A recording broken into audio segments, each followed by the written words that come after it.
بسم اللہ الرحمن الرحیم۔ السلام علیکم، میں ہوں عمران احمد اور آپ دیکھ رہے ہیں میرا YouTube channel AIO audio books. آج میں آپ کی خدمت میں ڈیل کارنیگی کی اس مشہور زمانہ کتاب کا اگلا حصہ لے کر آیا ہوں، تو چلیے شروع کرتے ہیں۔ 12واں باب، چند الفاظ جو آپ کی زندگی میں انقلاب لا سکتے ہیں۔ کئی سال ہوئے مجھ سے ریڈیو پر سوال کیا گیا کہ آپ نے اپنی زندگی میں سب سے بڑا کیا سبق حاصل کیا۔ میرے لیے اس سوال کا جواب دینا مشکل نہ تھا۔ مجھے زندگی میں جو سب سے بڑا سبق ملا وہ یہ تھا کہ انسان کی زندگی میں اس کے خیالات بڑی اہمیت رکھتے ہیں۔ اگر مجھے یہ معلوم ہو جائے کہ آپ کیا سوچتے ہیں تو مجھے یہ بھی معلوم ہو جائے گا کہ آپ کیا ہیں، کیونکہ ہمارا وجود ہمارے خیالات کی پیداوار ہے۔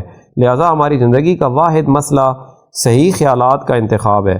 اگر ہم خوشی کے خیالات رکھتے ہوں تو ہم خوش رہیں گے، اگر پریشانی کے خیالات پر توجہ دیں گے تو پریشان اور غمگین رہیں گے، خوف کے خیالات پر توجہ دیں گے تو خوف زدہ رہیں گے، اگر بیماری کا سوچیں گے تو بیمار ہو جائیں گے، اور اگر ناکامی کے خیالات کے لیے اپنے ذہن کا دروازہ کھولیں گے تو ناکام رہیں گے۔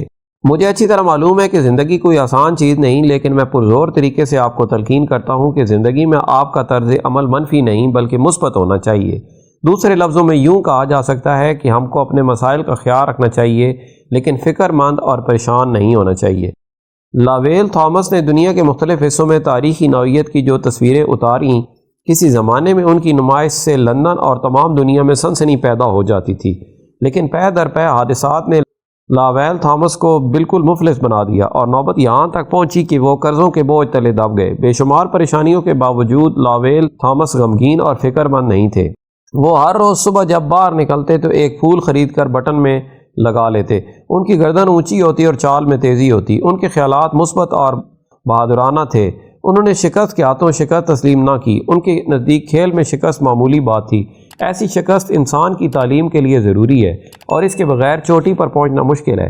ہمارا ذہنی رجحان ہماری جسمانی قوتوں کو ناقابل یقین حد تک بڑھا سکتا ہے اور انہیں کم بھی کر سکتا ہے۔ ہمارے ذہنی رجحان میں بلا کی قوت ہے اور یہ بات علم نفسیات نے ثابت کر دی ہے۔ میں امریکہ کی تاریخ کا ایک حیرت انگیز واقعہ بیان کرتا ہوں جس سے آپ کو مثبت خیالات کی طاقت کا بخوبی اندازہ ہو جائے گا۔ امریکہ میں خانہ جنگی کے اختتام کا زمانہ تھا۔ اکتوبر کی ایک سرد رات تھی۔ ایک بے سہارا اور مصیبت زدہ عورت نے مدر ویبسٹر کا دروازہ کھٹکھٹایا۔ مدر ویبسٹر نے دروازہ کھولا تو باہر ایک عورت کھڑی تھی جو بہت ہی کمزور اور تقریباً ہڈیوں کا ڈھانچہ تھی۔ اس عورت یعنی مس گلوور نے کہا کہ مجھے ایک ایسے مکان کی تلاش ہے جہاں میں غور و فکر کر کے ایک بہت بڑے مسئلے کو حل کر سکوں۔ مسز ویبسٹر نے اس سے کہا کہ یہیں ٹھہر جاؤ، میں اتنے بڑے گھر میں بالکل اکیلی ہوں۔ مسز گلوور اس گھر میں غیر معین عرصہ تک قیام کر سکتی تھی، لیکن ایک روز اچانک مسز ویبسٹر کا داماد آ پہنچا اور بہت خفا ہوا اور اس نے کہا کہ اس گھر میں بھکارنوں کے لیے کوئی جگہ نہیں۔ یہ کہہ کر اس نے مسز گلوور کو گھر سے باہر نکال دیا۔ باہر موسلادھار بارش ہو رہی تھی۔ وہ عورت کچھ دیر تو سردی میں کھڑی کانپتی رہی، پھر آگے بڑھ گئی۔ اس سے آگے اس واقعے کا حیرت انگیز ایسا شروع ہوتا ہے۔ اس بھکارن کے ہاتھوں ایک بہت بڑا کام ہونے والا تھا۔ کورے عرض پر اگر کوئی عورت مثبت خیال کی طاقت سے دنیا پر اثر انداز ہوئی تو وہ رتبے میں اس عورت سے بڑی نہیں ہو سکتی۔ وہ کرسچین سائنس کی موجد ہے اور اس کے ماننے والوں کی تعداد کئی ملین ہے۔ دنیا اسے میری بیکر ایڈی کے نام سے جانتی ہے۔ اس عورت نے اپنی زندگی میں دکھوں اور پریشانیوں کے سوا کچھ نہ دیکھا تھا۔ پہلا شوہر شادی کے تھوڑے ہی عرصے بعد انتقال کر گیا۔ دوسرا شوہر ایک شادی شدہ عورت کے ساتھ بھاگ گیا۔ صرف ایک بیٹا تھا، وہ بھی لاپتہ ہو گیا اور 31 سال بعد ملا۔ مسز ایڈی نے اپنی بیماریوں کی وجہ سے برسوں تک ایک مسئلے یعنی دل و دماغ کے علاج پر غور کیا، لیکن ان کی زندگی میں اہم ترین موڑ اس وقت آیا جب وہ برف پر سے پھسل گئیں اور ان کی ریڑھ کی ہڈی پر چوٹ آئی۔ ڈاکٹروں نے کہا کہ کوئی معجزہ ہی جان بچا سکتا ہے اور اگر جان بچ بھی گئی تو یہ چلنے کے قابل نہ ہوں گی۔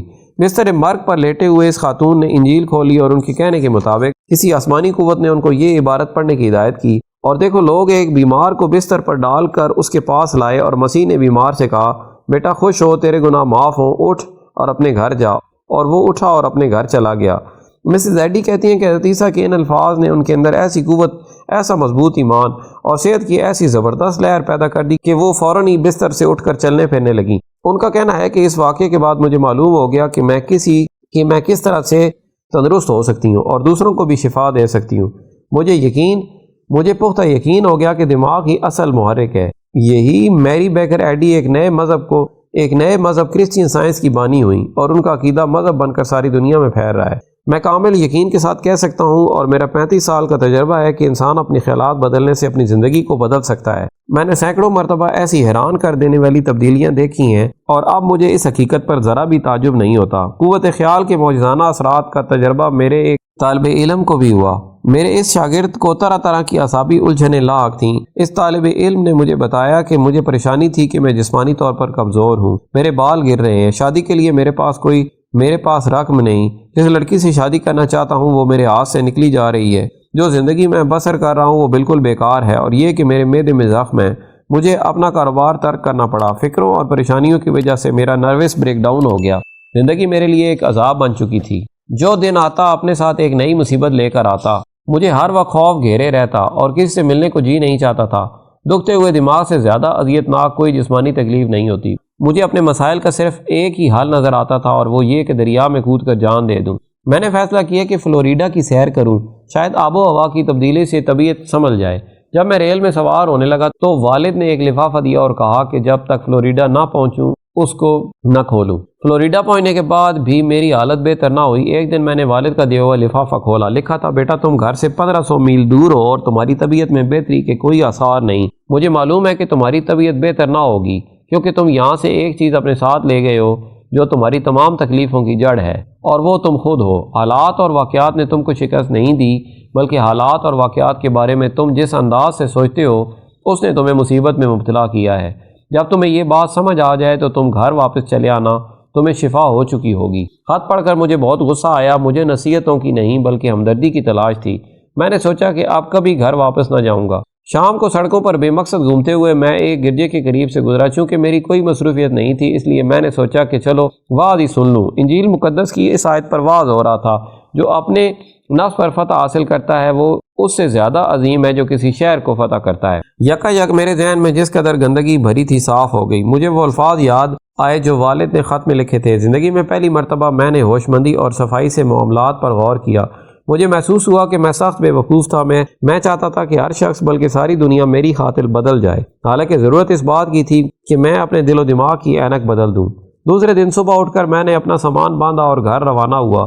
ایک ہفتے کے بعد ڈیوٹی پر حاضر ہو گیا۔ جس لڑکی کے بارے میں مجھے خطرہ تھا کہ میرے ہاتھ سے نکل جائے گی، 4 ماہ بعد اس سے شادی کر لی۔ میرے 3 بچے ہیں۔ زندگی ہنسی خوشی بسر ہو رہی ہے۔ اب میں ایک بڑی فیکٹری میں 450 آدمیوں کا افسر ہوں۔ جیسا کہ زندگی میں ہوتا ہے، جب کوئی بھی پریشانی میری طرف بڑھتی ہے تو میں دل سے کہتا ہوں کہ وہی اینک لگانی چاہیے۔ میری طبیعت فوراً سنبھل جاتی ہے اور ہر چیز مجھے اچھی معلوم ہونے لگتی ہے۔ اب میں اپنے خیالات سے اپنے فائدے کا کام لیتا ہوں۔ پہلے یہ میرے خلاف کام کرتے تھے۔ اب مجھے احساس ہوتا ہے کہ والد نے بالکل صحیح کہا تھا کہ بیرونی حالات اور واقعات میری تکلیف کے ذمہ دار نہ تھے، بلکہ ان کے بارے میں میرا سوچنے کا جو انداز تھا سارا قصور اسی کا تھا۔ یہ میرے ایک شاگرد کا تجربہ تھا۔ ایسی سینکڑوں مثالیں موجود ہیں۔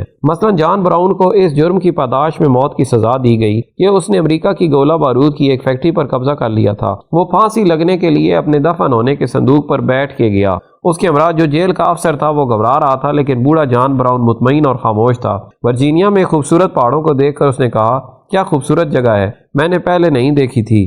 بے شک اگر ہمت، جرأت اور سکون کے تعمیری خیالات کو نشو و نما دی جائے تو ہم بھی پھانسی کے لیے جاتے ہوئے اپنے دفن ہونے کے صندوق پر بیٹھ کر مناظر قدرت کی تعریف کر سکتے ہیں۔ 300 برس ہوئے ملٹن نے کہا تھا کہ دماغ تو اپنی جگہ پر رہتا ہے لیکن اپنے اندر جہنم کو جنت اور جنت کو جہنم بنا سکتا ہے۔ ملٹن کی اس بات کی صداقت دیکھنی ہو تو نپولین اور ہیلن کیلر کی مثالیں سامنے ہیں۔ نپولین کو شان و شوکت، طاقت، حکومت اور دولت غرض کی ہر چیز میسر تھی، لیکن اسے کہنا پڑا کہ مجھے زندگی میں 6 دن بھی خوشی کے نہیں ملے۔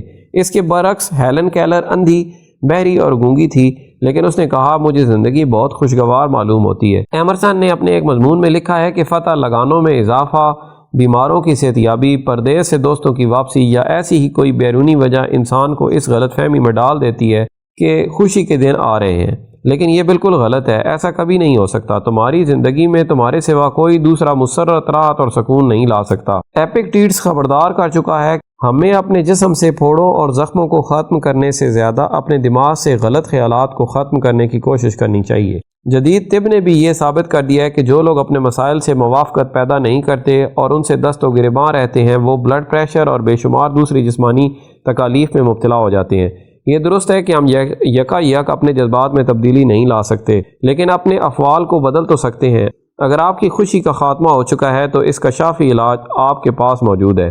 آپ خوشی کو واپس لانا چاہتے ہیں تو خوشی کا اظہار کریں، اس طرح بیٹھیں، بولیں اور کام کریں جیسے آپ کے اندر واقعی خوشی موجود ہے۔ ولیم جیمز نے جو عملی نفسیات کے میدان میں بہت بلند مرتبہ رکھتے ہیں، اسی طریقے کو آزمانے کا مشورہ دیا ہے۔ یہ طریقہ 100% کامیاب رہے گا۔ اپنے چہرے پر سچی مسکراہٹ پیدا کریں، گانے گائیں، اگر گانا نہیں آتا تو سیٹی بجائیں، اگر سیٹی بجانی بھی نہیں آتی تو گنگنائیں۔ جب آپ اپنی حرکتوں سے خوشی اور مسرت کا اظہار کریں گے تو جسمانی طور پر غمگین اور رنجیدہ رہنا ناممکن ہو جائے گا۔ انڈیانا میں میرے واقف ایچ جے اینگلرٹ رہتے ہیں۔ وہ اب تک اس لیے زندہ ہیں کہ ان کو یہ راز معلوم ہو گیا تھا۔ 10 سال ہوئے انہیں گردے کا مرض لاحق ہو گیا، پھر بہت ہی اونچے درجے کا بلڈ پریشر ہو گیا۔ ڈاکٹروں نے اسے موت کی علامت قرار دیا اور انہیں مشورہ دیا کہ وہ اپنے دنیاوی معاملات جلد طے کر لیں۔ ان کا بیان ہے کہ میں بہت غمگین رہنے لگا۔ میرے رنج و غم نے میرے بیوی بچوں اور میرے سارے خاندان کو بھی رنجیدہ کر دیا۔ آخر میں نے سوچا کہ یہ کیا بیوقوفی ہے، مرنے میں ابھی 2 سال باقی ہیں، تو پھر کیوں نہ یہ وقت خوشی کے ساتھ گزارا جائے۔ یہ سوچ کر میں نے اپنے چہرے پر مسکراہٹ پیدا کی۔